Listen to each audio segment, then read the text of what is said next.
set it up in a vertical format. You have 95 and 1/8, and we are going to subtract from it 4 and 13/16. What do you have to do when you're subtracting fractions? You listen. Find a common denominator. What is that common denominator? 16. So I have 13/16, but the top fraction becomes, you have to multiply by 2, so it becomes 2/16. Can you take 2/16 and subtract 13/16? No, so you have to borrow, and the 95 becomes a 94, and you bring over 1. What is 1 and 2/16 is an improper fraction? 18/16. So you have 18/16, and we are subtracting 13/16. What does that give you? What's 18/16 minus 13/16? 5/16. Can you reduce that? No. What is 94 minus 4? 90. Your answer should be 90 and 5/16. Answers that I received: 91 and 11/16. 2. 92 and 5/16. 90 and 1/4. Jameson, very good. You got both of yours correct. You were on green paper, weren't you? And then I also received an answer of 91 and 11/16.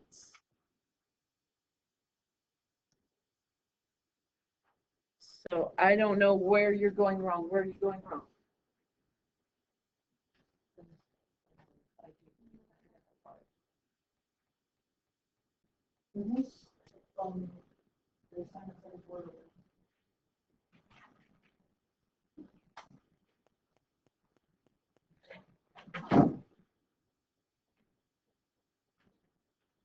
No, it's not on the board over there. That's not the correct one. Sorry. I will tell you what it was in just a minute. Here, Milo. 1 through 4 and 17 through 27. Lesson set 4. Lesson 4, page 22. 1 through 4, 17 through 27. So the second one you need to check on your homework assignment was also up here, and only one person got it right. You better look at problem number 23. You have 4.5, and you are dividing by 6 2/3. What do you have to do when you divide fractions? You have to turn it into an improper fraction. So what is 4 1/2 as an improper fraction?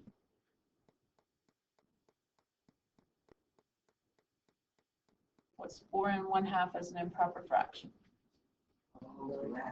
You take 4 times 2, which is 8, plus 1 is 9/2. And I divide by, rewrite it as a division problem as improper fraction. What's 6 2/3? 20/3. Now how do you divide fractions? Keep, change, flip. So you keep 9/2, you change division to multiplication, and you flip the second fraction. Does anything reduce? No. What's 9 times 3? 27. What's 2 times 20? 40. And your answer should be 27/40. On your bell ringer, I had answers of 24 3/4. To get 24 3/4, did you convert these over into improper fractions? No. You just multiplied the whole numbers, multiplied the fractions. You have to convert them over to improper fractions. That's what we talked about yesterday. I had another one that was 11 1/2. Not quite for sure. You add the whole numbers and I don't know what. I had an answer of 9 9/2. I had an answer of 5/8. That was a multiplication error. 9 times 3 is 27 and not 25. And then I had an answer of 90 over 3. You did not flip. You did not keep, change, flip for whoever had that one. So I would double check on my homework assignment, and I would make sure that my answer for problem number, what did I say, 20? I would make sure my answer to problem number 20 was 90 and 5/16, and then your answer to problem number 23 is 27 over 40.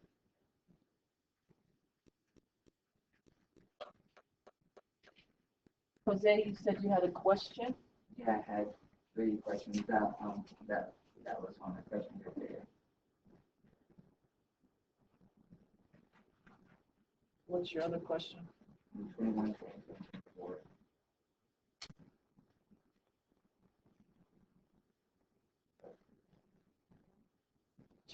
So this is stuff we went over yesterday. 21. What do you know about 21? What do you have to do? You multiply. So you have 5/3 times 7/2 times 9/5. Is there anything that will reduce when you multiply fractions? You have 4/3 times 7/2 times 9/5. When you multiply fractions, what do? Multiply what? You don't have to get a common denominator. You multiply the numerators together and you multiply the denominators together. So I'm going to take 4 times 7 times 9. How many of you multiplied that all the way out? I would reduce first. The denominator, you need to take 3 times 2 times 5. What reduces in this problem? 3 goes into 9 3 times. 2 goes into 4 2 times. So in the numerator, you have 6 times 7. What's 6 times 7? 42. So you end up with 42 over the denominator, which is 5. 42 over 5. That's all you have to do. You do not have to convert that over into a mixed number. How many of you have 42 over 5? What if you did? What do you get? 8 2/5. That's correct. I accept it in either format. I'm saying you don't have to do that stuff if you don't have to. I need to see work. I need to see that reducing so that I know you're just not using that calculator on it, please. 22.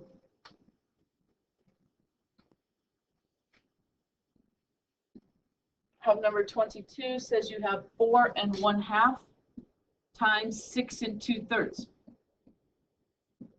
This goes back to the bell ringer problem in a way. What do you do when you are multiplying or dividing fractions? Convert it into an improper fraction. What is 4 1/2 as an improper fraction? 9 over 2. So you have 9/2 times what's 6 2/3? 20 over 3. When you multiply fractions, you multiply the numerators, 9 times 20, and you multiply the denominators, 2 times 3. Does anything reduce? 2 goes into 20 how many times? 10. 3 goes into 9 how many times? 3. What's your answer? 30 over 30. No, these are ones right there because they went into the numbers up above. So it's just 30 over 1 or 30.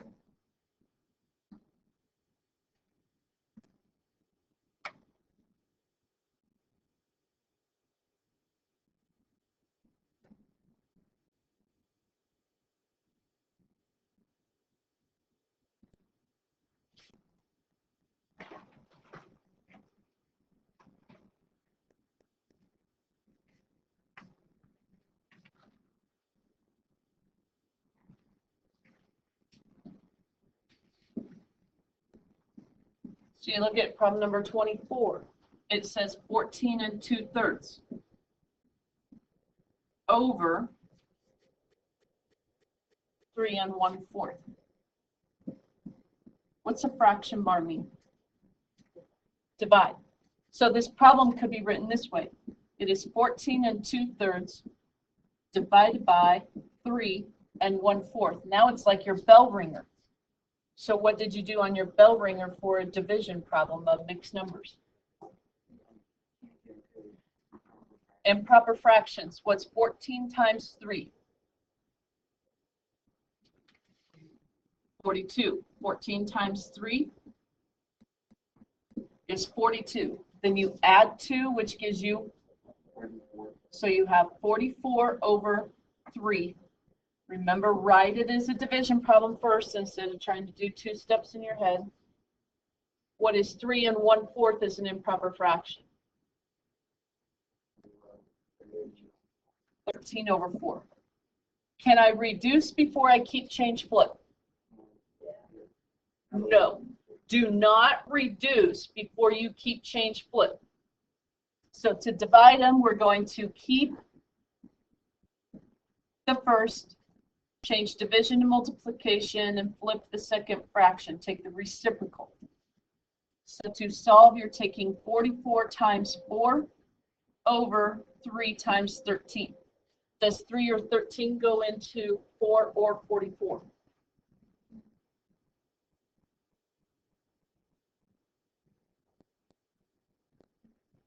No. So you got to take 44 times 4.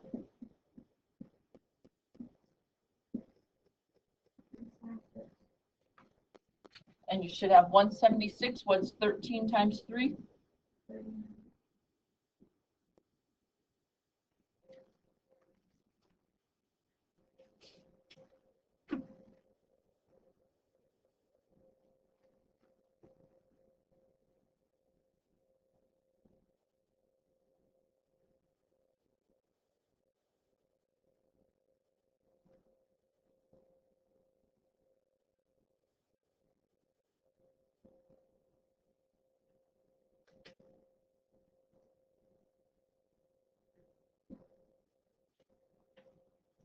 'All right, I need those assignments, please.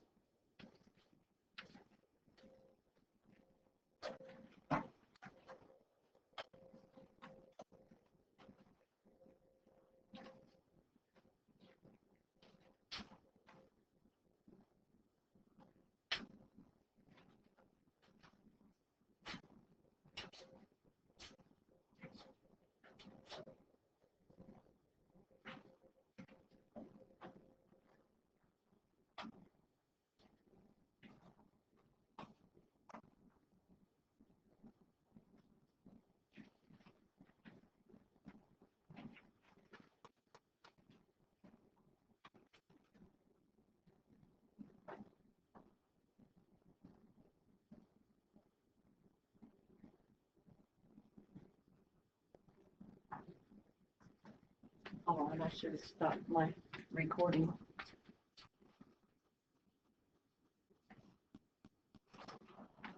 Yesterday, we left off with addition and subtraction, multiplication and division of decimal numbers.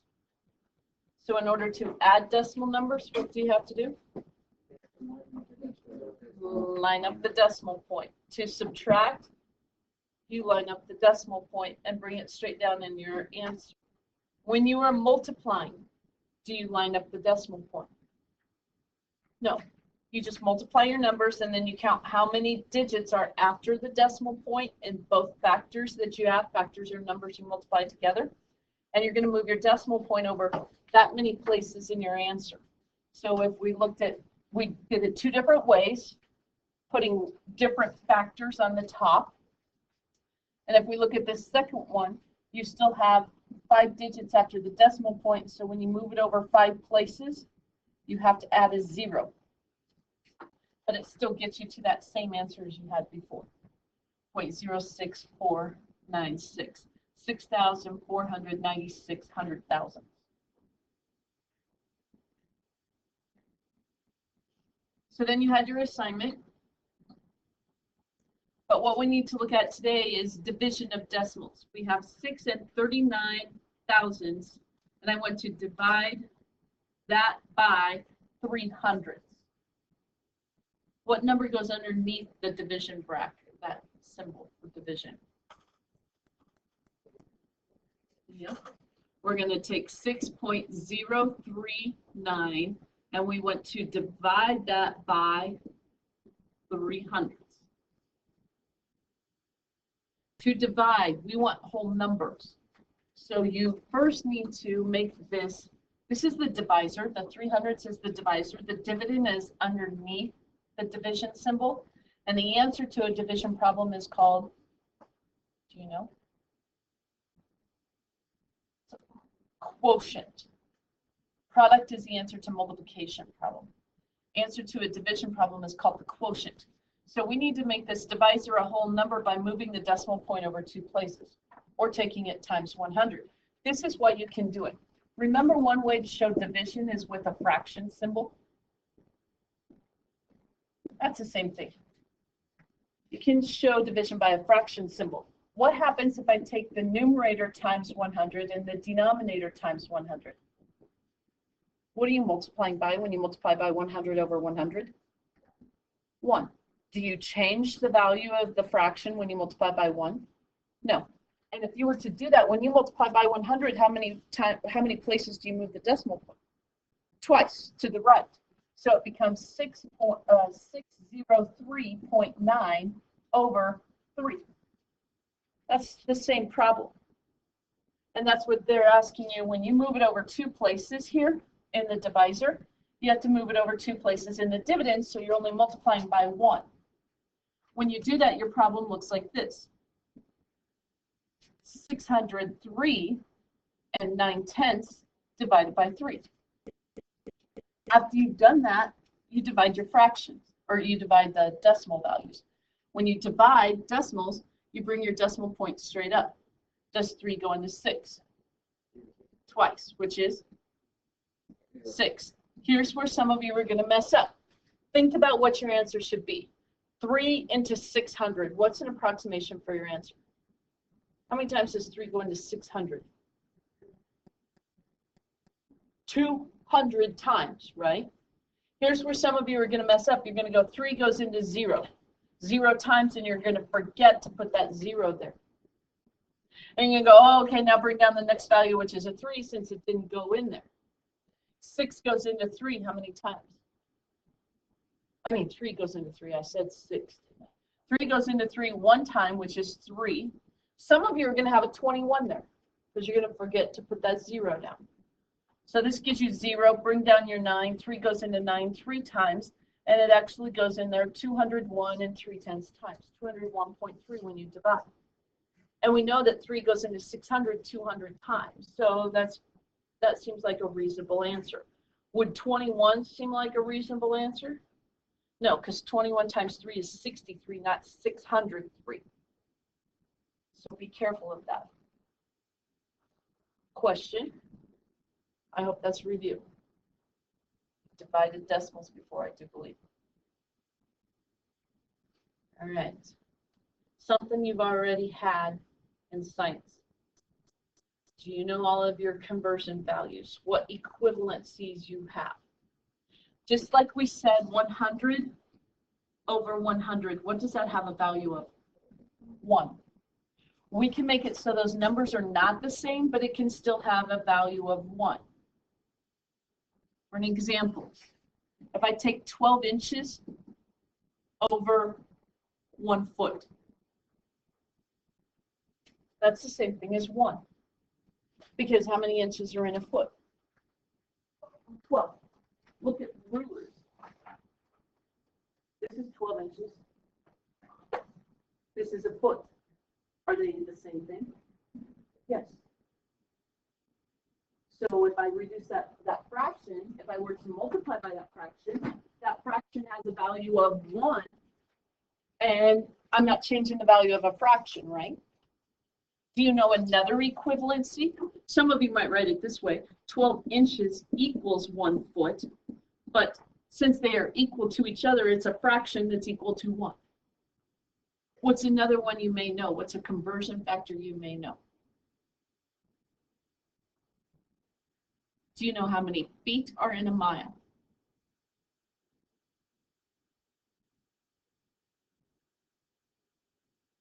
Okay, grab some note cards or get your note cards out. Okay, so one thing for a note card is to know that 12 inches over 1 foot, those are equivalent to each other. I could write it the other way. I could say 1 foot over 12 inches. That's the same thing. Okay. 5 over 5. If I flip it, it's 5 over 5. Still equal to each other. I'm only going to write it down one way, and I'm going to put it as the fraction instead of the equal sign. Is that okay? Or do you want it as the equal sign? I'll put it as the equal sign. You know you can write it either way as a fraction. My next question is, 1 mile is how many feet? No. It is 5,280 feet in a mile. There's 5,280 feet in a mile. Think about it. What's a foot? 12 inches, which to us is a ruler. All right. I'm going to give you a whole big stack of rulers, and I'm going to have you go out and set them end to end for a mile stretch out on the road. How many of these would you need? 5,280. There's 5,280 of them in a mile. That's a lot. I don't have 5,280 rulers. What's another conversion you should probably know? Well, you should know a conversion to go from the English system. What are units in the English system? That's the international system of units. That's the next thing. We need to go from the English system into the international system of units. But what are English units of measurement? What do we measure things in here? Feet. What else? Inches. What else? Do we measure things in centimeters? No.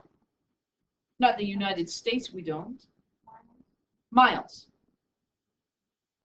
You think about your distance. We always say, yeah, I live 3 miles out of town. You don't say you live so many kilometers. You don't say the speed limit is so many kilometers per hour. But we need to be able to convert from what we use as a measuring system for length, inches, feet, and miles, into what the international system of units would be, which is centimeters. What's another one? Meters. What's another one? Kilometers. We need to be able to convert. To do that, you have one thing to go from the English system to the metric system, or the international system of units. That conversion involves inches and centimeters. Do you know what that equivalency is?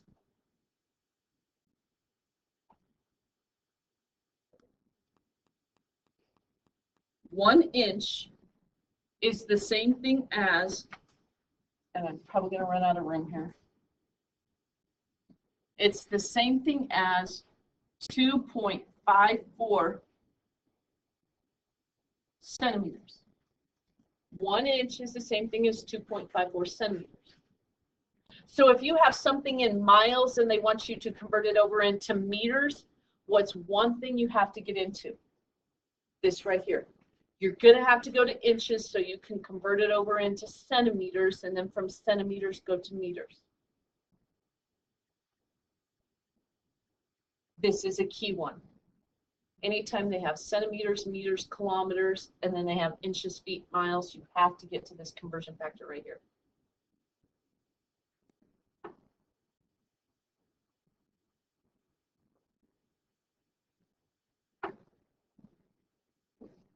Those are the main ones I can think of off at the top of my head.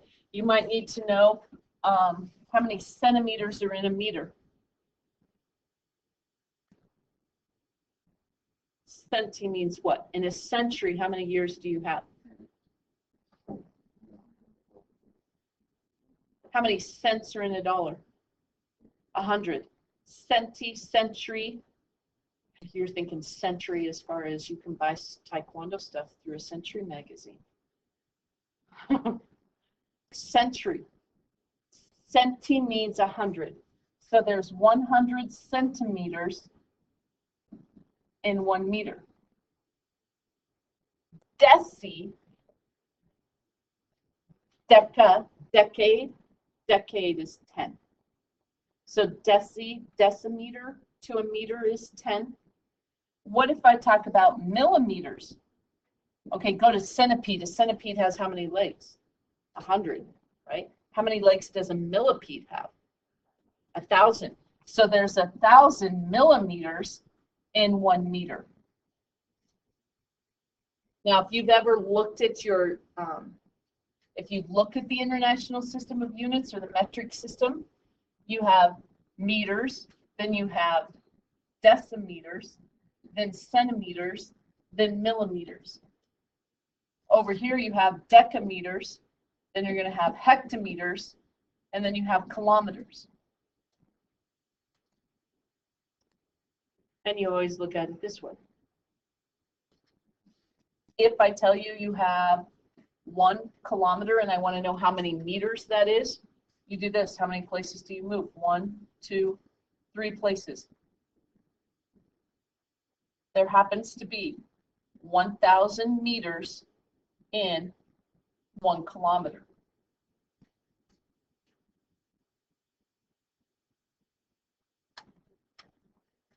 Go to a different one. One you may have is centimeters to meters. If I'm at 1 centimeter and I want to know how many millimeters that is, how do you move? You move 1 place this way. That 1 place becomes a 0, and there's 10 millimeters in 1 centimeter. But there are 1,000 millimeters in 1 meter. It's just moving from one place to the other.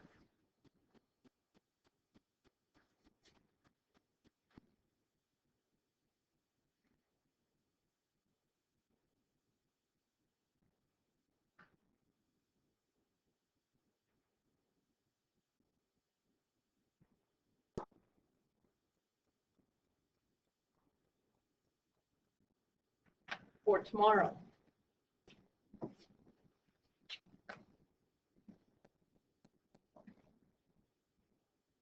For tomorrow, I need you to study these equivalencies right here so that we can use them for unit multiplier examples tomorrow. Okay. So study these right here.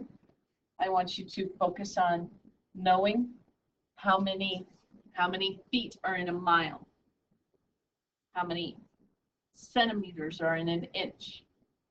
So try to work on memorizing those, and then I have just a few problems for you to work for tomorrow. I want you to do 3 problems is all. So I also want you on page 23. I need you to do problems 28 through 30. And what? Study those unit equivalencies is what I'm going to call them.